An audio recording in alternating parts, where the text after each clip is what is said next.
Hey friends, Kelly here. Welcome back to my channel. If you're new around here, then welcome to you. I am working today on a project in my pocket page notebook. I have had this for, oh gosh, like over a year.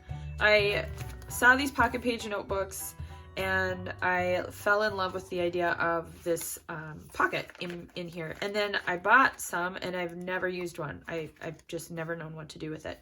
So I kind of had an idea that I'm going to create a notebook that it feels kind of selfish because it's going to be all about me, but that is something that I think sometimes we don't document enough of, and we often are not in our rather our scrapbooks.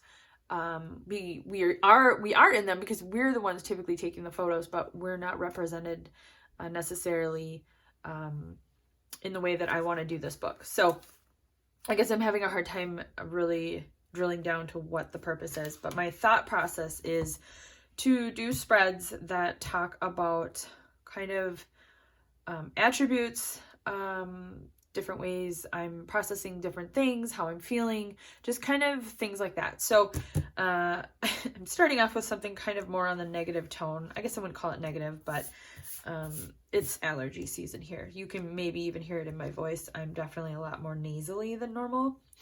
And I apologize, you'll be hearing me sniffle, and I just can't avoid it. So I'm going to be doing it. And it kind of goes with the topic. But here's what I'm working on. This is a page so simple right now that I have created in Photoshop. But I am going to take you over to my computer because I was playing around and realized I can create the same thing in Canva. And I don't know if you're familiar with that program, but I use it a lot, especially for more of like marketing and business and some other things to do quick things. And I really love the program, and I realized, I can do some scrapbooking stuff in there. So I'm going to show you guys how to put together a digital spread. I'm also using new Kelly stamps that are just released. This is from the currently stamp set for the September release. So I have my little notebook here, and I will quickly show you guys what the stamp sets look like. Now these pages in here, these little maps of the digital stamps, I create myself. These are not something that comes from Kelly when I let Kelly stamps. This is just something I put together for myself so I can see everything at a glance. And so here's the set that I am working with here. It's called Currently. And so this is really just my own interpretation of how the stamps come. They're all in different sizes and not necessarily relative to the size that you see here. Of course, the beauty of digital is you can make them as large as you want. So this is just a way I've decided to put it down on a page so I can quickly reference these digital stamps when I'm working in my projects. And then for my design team stuff, I usually put it in my notebook, and then I'll leave a page for me to come up with some ideas on my project that I want to use to showcase those stamps. So this is what I have come up with. I'm thinking this will be 2 pages. Well, obviously it'll be 2 pages, and I'm thinking I might do the pocket in between, and I might throw in some sequins or something just for fun, or maybe some vellum leaves. I haven't really figured that out yet. And I'm thinking on this side of the page, I'm just going to stamp out with physical stamps instead of digital stamps. I kind of want to get inky today. I'm thinking that I'm going to just stamp out a bunch of words. So I've come up with a little list that talk about what it's like to suffer from these allergies right now. So I also have on my desk, I pulled out some Kelly stamps that I have in my stash to work with. I already have 2 sets that kind of work for this idea of not feeling great, which is something I really appreciate that she has created, because not every day is cupcakes and rainbows. So it's kind of nice to have some stamps that reflect the more realistic life. So this stamp set here called This Sucked, I'm not sure if it's still available in the shop. I will link it if it is. This is one of my first Kelly stamps purchases because I was enamored with this idea that, yeah, sometimes it sucks and it's okay to document that. So I snatched that one up. This is just a awesome stamp set that's kind of got all kinds of stuff. It's called Life Lately. I really love this blah stamp. I use this a lot. So I'm thinking I might incorporate that in some way. I'm thinking maybe I'll do something with the label stamps here to, oh, that's upside down. How weird. Apparently when I put my stamps back on last time, I did them all on the wrong side. Well, I guess that doesn't really matter. Anyhow, I was thinking I might border some of them or make it look like there was labels, or I might stamp labels and put them in there. I haven't decided yet. And then I just grabbed some alpha stamps to go ahead and maybe just spell out my own words. Now, some of these are really big, so I'm not entirely sure how that's going to work. I might have to pull in a alpha stamp that's not Kelly stamp, so shh, don't tell her. Okay, I am going to take you over to my computer and show you another way that you can create digital pages without having to have Photoshop through canva.com, and then we'll pick it back up over here on my desk. All right, the first thing we want to do is go to canva.com. And I just want to start off by telling you that I do pay for the Pro plan. So just quickly, I'll bring you here to see the pricing, just so you kind of have an idea of what I'm working with. There is a free version, which I've used. It's great.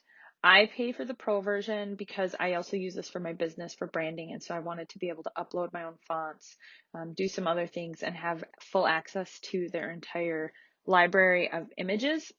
So if this is a program you start using and find you're using it a lot, I would highly recommend you really consider trying the Pro version, a free trial, just to see if it's got more of the bells and whistles that you're looking for. But trust me, the free version is just as cool.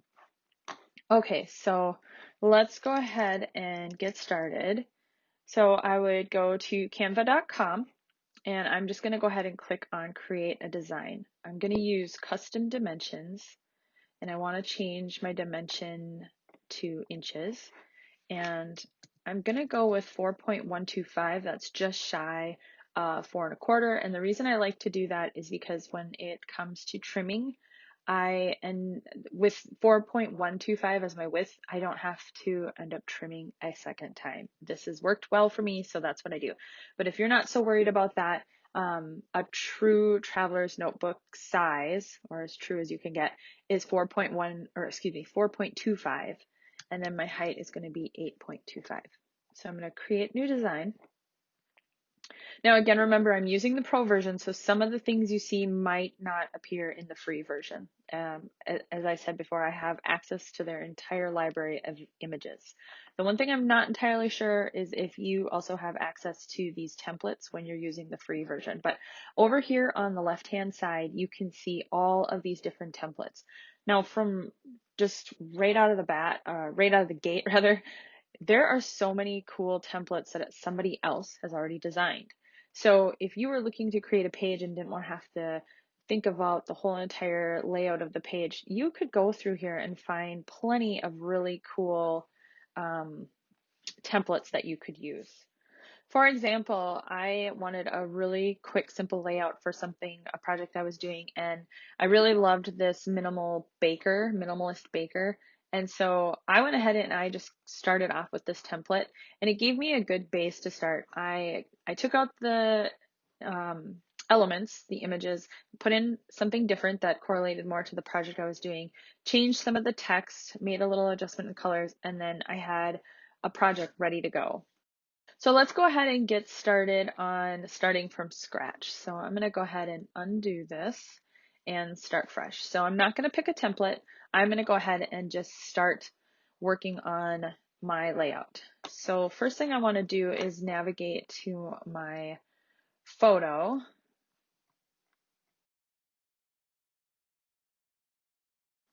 So I found the photo I want to use, and let's just go ahead and pull this guy in. Now I'm just dragging and dropping.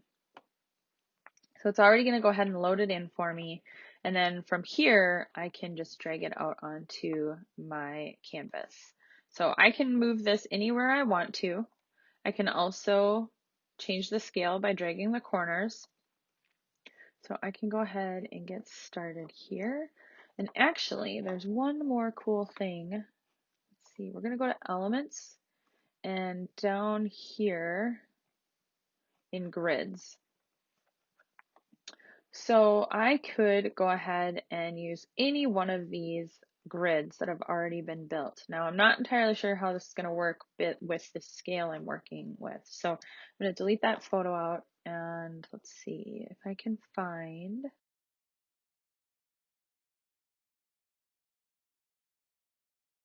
As you can see, there are just tons and tons. So like if I was doing a 12 by 12 page and I wanted to do something, imagine the 12 by 12 scale where you're seeing it on the left side where you have all of the large photos. You could do something really cool with that.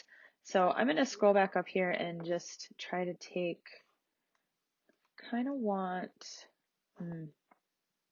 what I wanted was it to be vertical, and that's not going to work. So again, this is a free program unless you do pay for it, but it does have limitations. So for example, what I was really looking for was just a vertical layout grid that would have 3 images so I could plug it in.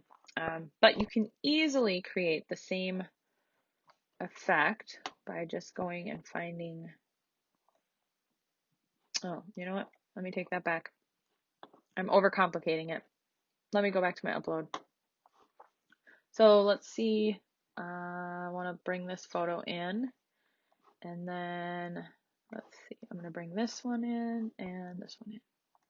So let's say I wanted to create something using all 3 of these. So let's see, I've got this one at about 1.9. I'm going to just bring this one down, and then I'm going to pop this one in. Same thing. I'm just looking at my corner where I'm dragging from, and it's giving me my dimensions. So I'm going to stack them up and make it kind of look like a photo strip. So I could do that, and then let's go ahead and add some text.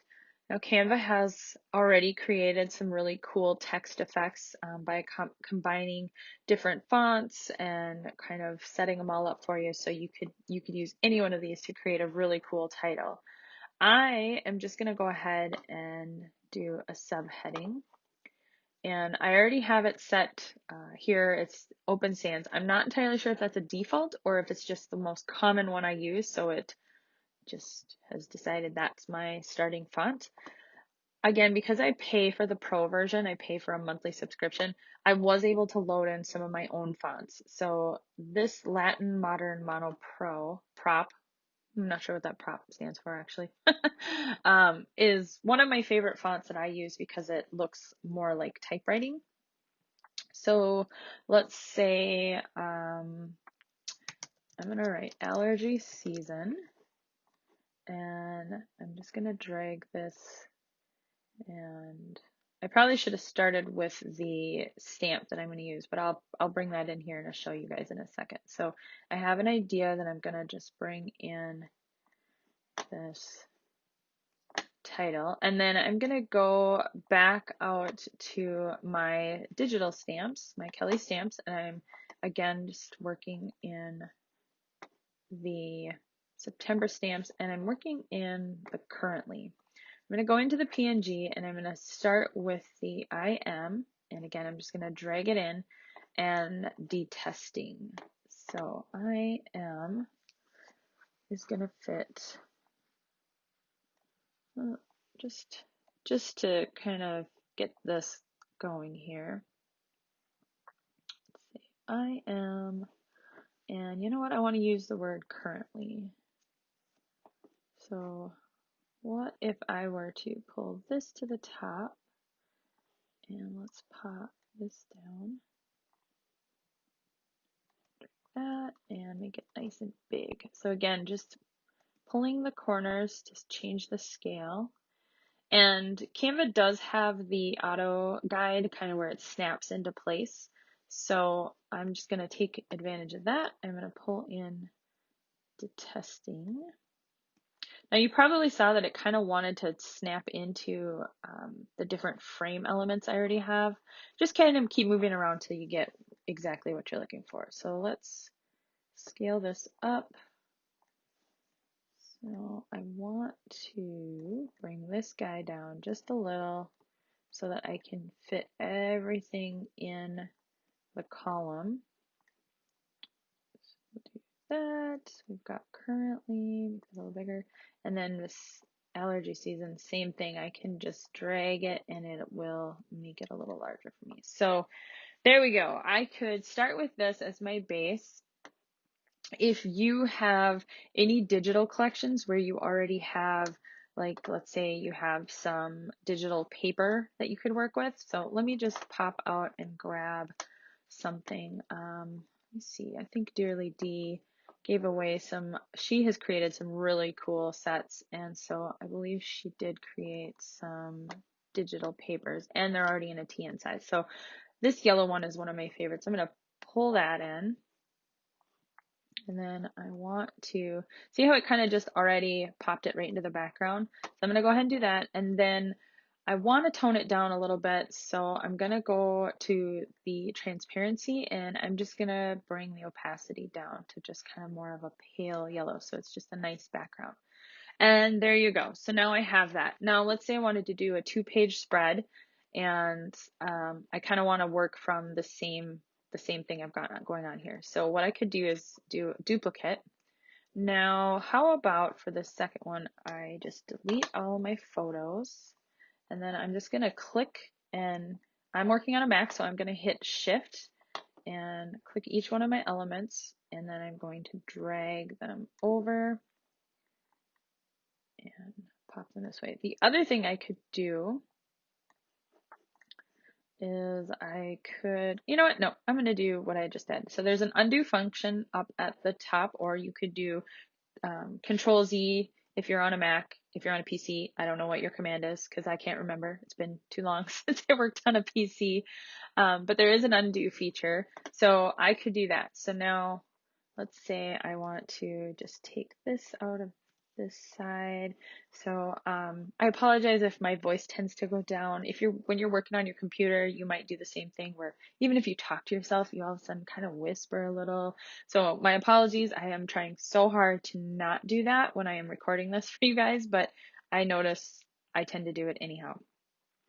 Okay, so let's just I'm just going to bring these over to the side so that when you look at the spread, you'll have the left and right side, kind of everything will kind of pull to the middle of the page. So I think that's good. So now I'm going to go ahead and download. So up here in the right hand corner, I'm going to do download. And for this, I'm actually going to do a PDF print. Because I do pro, I have the high quality. You might have just the standard. I'm not sure what the quality of that looks like. So why don't I go ahead and download that and see what it looks like.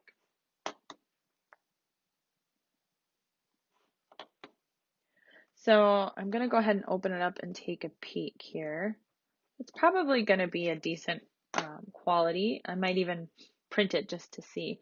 But I am going to go ahead and do the high quality version. So I'm going to go ahead and download that. And then I'm gonna save it over into the folder that I want to keep it in.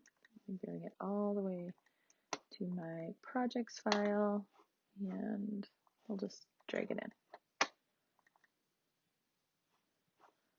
So let's see here. What are we looking like? Let me change this view for you guys so we can see what it looks like. Okay, so here's what it will look like when I print it. So here's what my spread would look like. So now I could go ahead and print this, trim it, add any embellishments I want, and go ahead and tuck it right into my book. So again, Canva is a really great tool. The free version has enough bells and whistles that I think it'd be worth you giving it a try. Play around with it a little bit. And as you saw, it's as simple as drag and drop. So we're back over at my desk and I'm going to go ahead and get started on this project. I do hope that you found that little tutorial of Canva to be useful. So let's get started. I'm going to go ahead and put this page into my pocket page notebook, and I simply just went ahead and trimmed that down. I also have gone ahead and handwritten in my journaling. Next, I'm going to move into the right side of this layout and I'm going to do a lot of stamping. If you are not interested in watching this stamping progress, you can go ahead and scrub forward to about the 23-minute mark and you'll bypass all of the stamping. Otherwise, if you are like me and sometimes kind of enjoy watching the process, then sit back and enjoy. So all I'm going to do is start from the bottom and work my way up and creating this column of, um, do I call it journaling? It's just kind of like catchphrases or words or just descriptors of what it feels like to have allergies. So I'm again using just a collection of Kelly stamps. Any of these that are still available, I will go ahead and link below. And so what I've done is I've just gone ahead and I've written down a bunch of words that I'm going to try to use and see what fits in. And I tried to make sure that when I use the really large font, the large stamp, which the name of it is escaping me right now, but I started, as you saw, I started kind of from the middle and worked my way out. Whereas I did either end, I kind of bookcased it, started in the middle, bookcased it so that I could space it out across. And then I worked with the labels. I had some trouble with some of the stamping, but I firmly believe in embracing the mistakes, embracing the mess ups as part of the creative process, as part of the project. So those little mistakes end up becoming the project and it does not bother me one bit. I am not a perfectionist. I probably say this in every single one of my videos because the reason I keep saying that to you guys is that I really want to just kind of drill in that idea of giving yourself grace and letting go of trying to be perfect. As you can see, my stamping is not straight. Sometimes there's messy mistakes. Sometimes a little ink smudge gets on there. And I'm okay with that. And I really hope that you are okay with it too. If you struggle with that, start to give yourself the grace to just go ahead and embrace those imperfections. This is a creative process. It's not meant to be perfect. If it was meant to be perfect, then, you know, I don't know, maybe digital is, is the key to get everything perfect lined up. But get messy, get inky, have fun, embrace it, be playful is, I guess, what I'm trying to say. So kind of getting to the end here, wrapping up all of this stamping. At the top of this column of words, I wanted to put the word drowning, which I know sounds so gross, but that's honestly what it feels like sometimes. It's like drowning in snot. Sorry, I know that's gross. Hopefully you weren't eating. But I ended up going with the word tired just simply because drowning did not fit across. So I've used this large block. I kind of wanted to try to get it all in there in the last go, and it worked out just great. So there's all the stamping done. Next, I'm going to move into the sequins. So I've pulled all my sequins out onto my desk, and I'm just going through and pulling out some of the colors. And so I was kind of trying to decide, do I want to go with bringing in the brown, kind of brown and copper, the green, and ultimately I decided to stick with just the yellows. And the yellows to me are representing kind of what I'm allergic to is the pollen from ragweed. So I thought, the yellow kind of works. And then I had these really cool little bursts that came from a Felicity Jane mix that was pinks and yellows. So I pulled all the yellows out, sorted them, put them all away. And next I'm going to go ahead and fill up this pocket. And I have this little template that I use to kind of create this waterfall effect. I think that's the right terminology. And I got that idea from Dearly D. She does a lot of stuff with sequins. And so she had this, to be perfectly honest, this pocket page notebook is I discovered it through her, watching her videos. And I'm going to make sure to link her below because she has so much awesome inspiration, you guys. If you're not familiar with Dearly D, run and check her out. She's got just tons of inspiration and she's super authentic, super real, and I absolutely adore her. So there's my little Dearly D commercial. So she had on her channel, whenever she does sequins and does this whole page effect, she had created herself a little template. I loved it. I did the same thing and it totally works. So thank you to Dee for that. So at the top, I'm just going to go ahead and triple seal it. I want to make sure that these sequins absolutely 100% do not fall out. I have had that happen and it sucks. So I've got all my sequins in, I've loaded them up, I kind of tried to space them out, and I love how this turned out. It was so fun to play with the sequins. It was so fun to play with all the stamping. And then to start this all off with Kelly stamps and the currently set, which again is just being released here in September. So friends, thank you so much for sticking around with me. Again, I truly hope that you found there to be value in this video for the Canva tutorial, and just to remind you to embrace the mess, and also don't forget to document kind of some of the ick. So if you like this video, if you would give it a thumbs up, I would greatly appreciate that. If you haven't already, please subscribe to my channel. And then finally, don't forget to hit that little bell so that you're getting notifications when new videos are posted.